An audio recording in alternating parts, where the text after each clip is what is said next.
Hello, good day everyone. My name is Dr. Farhan Khatri and I'm currently working as an ENT specialist in Bakai Medical University, Karachi. And our today's topic of discussion is fungal ear infections, or in medical terminology we call them fungal otitis externa.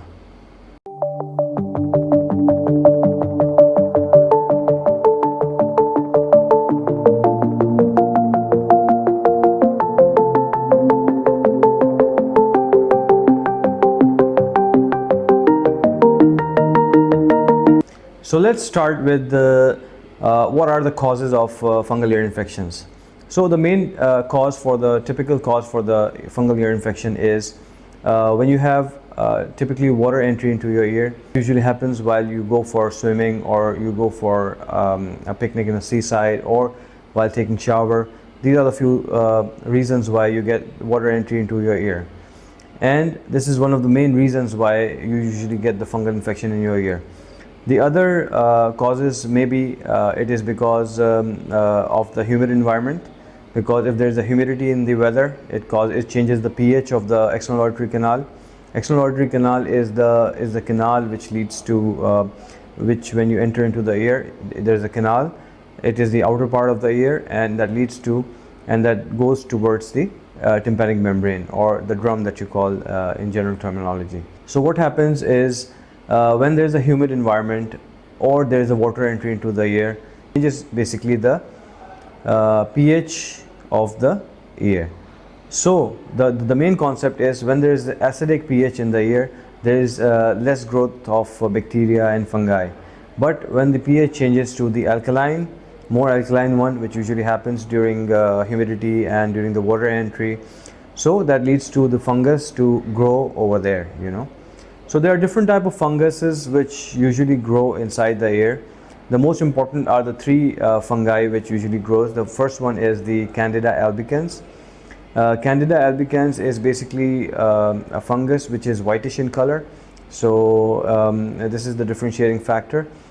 Then we have the other fungus, Aspergillus fumigatus, and the third one is Aspergillus niger. So Aspergillus niger is the one which is black in color, and Aspergillus fumigatus is the one which is yellowish or pinkish in color, So these are the differentiating factors. Through color you can differentiate between the different fungi.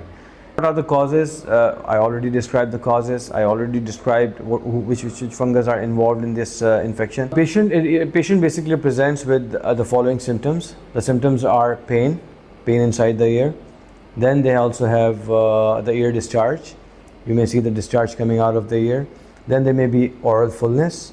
Then there may be itching in the ear. Itching is the main symptom that differentiates between the fungi and the bacteria. So itching is the main symptom. So this is how they present. And when we examine the patients, when we examine them with the special instrument called otoscope, we examine them, and what we see inside is the spores of the fungus, sometimes the slough inside there. So by looking at the ear from inside, we can differentiate if it's a fungal infection or if it's a bacterial infection.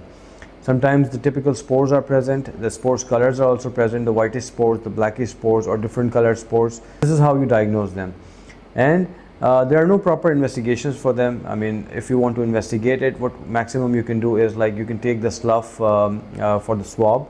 You take a swab for the slough and you send it to the lab, and they will confirm it if it's a fungi over there, or if there's additional infection with the bacteria or not. Then once it is diagnosed, clinically especially, then what is the main management, and what is the main treatment that we usually follow? What we usually do is, the first thing is to clean the ear, which is usually called the oral toilet. Oral toilet is the one in which we clean the external auditory canal, we remove the fungus. Maximum fungus that we can remove, we have to remove it by suctioning or by mopping or with other instruments. Usually the suction machine is used, and it usually sucks all the fungus from the external auditory canal. So once you're done with that, there's still some fungi which remains on the walls of the ear canal.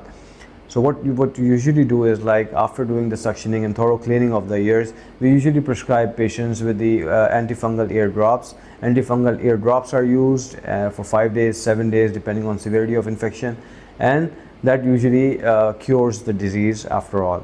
So this is how the fungus is usually managed. Okay, so this was about the fungal infection in the ear. I hope you understood a little bit about it. I will, and hopefully this lecture is helpful for you guys. Thank you.